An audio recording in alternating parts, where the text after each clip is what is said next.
Hello everyone and welcome to Blog Runner Everything and welcome back to the channel. And Barcelona have managed to book their place in the Copa del Rey final.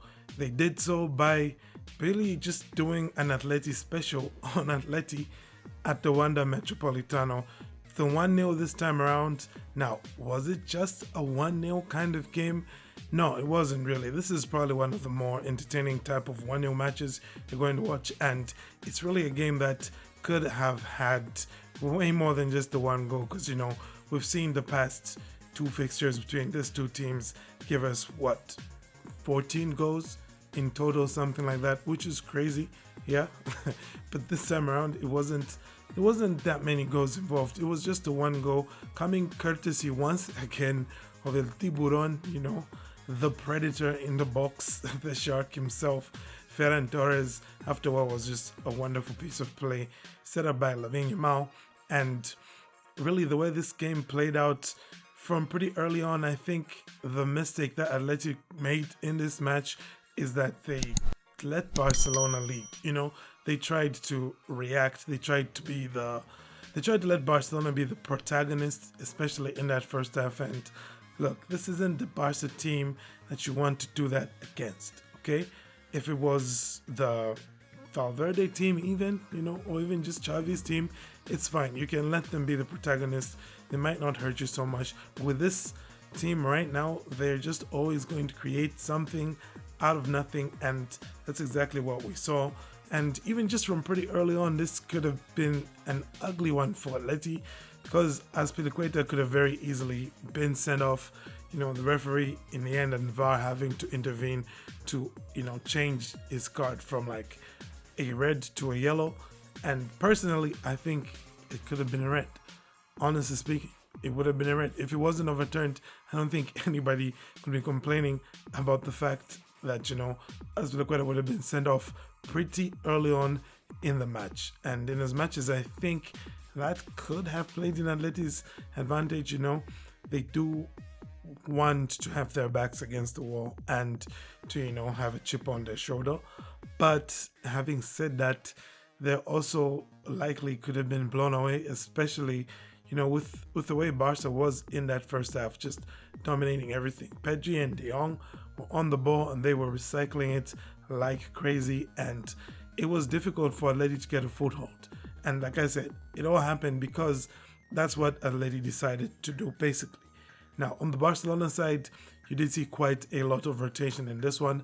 I think many of us surprised to have seen Ferran Torres actually start ahead of Lewandowski in this one, but we do know that Lewandowski had a bit of some, tiredness, or is it a knock after that international break. There was some stuff basically that went down during the international break with Lewandowski, and he wasn't at 100%, so it probably still spilled over to this match, and that's why we probably didn't see him play the full 90 in this one.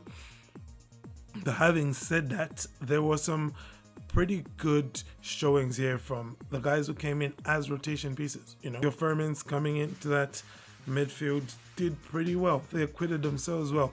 So, Fermin Lopez, Ferran Torres coming in for Lewandowski and what would have had Dani Olmo. The rest of the team probably unchanged. Yeah, generally unchanged. But, it was still a good showing, I thought. And I thought the rotations worked well. And maybe Fermin shouldn't have come off as early as he did. But then again, maybe he was tired, and that's why Barca in that second half did maybe lose control of it. Or I say maybe, I mean they did. They lost control of it. Because after the first half where they kept the likes of Griezmann and Julian Alvarez relatively quiet, the second half did see quite a bit of busyness on the part of the two, Griezmann and Alvarez. But despite all of it, I think that it was too little too late from Atleti. And honestly, like I said, their approach in that first half is what knocked them out. In this case, had they started this match the way they played that second half, maybe we would have had like extra time, or maybe even an Atleti win would have been possible. But I think on this one, Simeone with the wrong call, and Flick and his team this time around made sure that Atleti would be down and out for the count. So, this match did give us some pretty nice little memes, yeah? Aside from this little Simeone one on the ground, we did also get this bit of a gem here from Alexander Sholov, who did score, but from an offside position.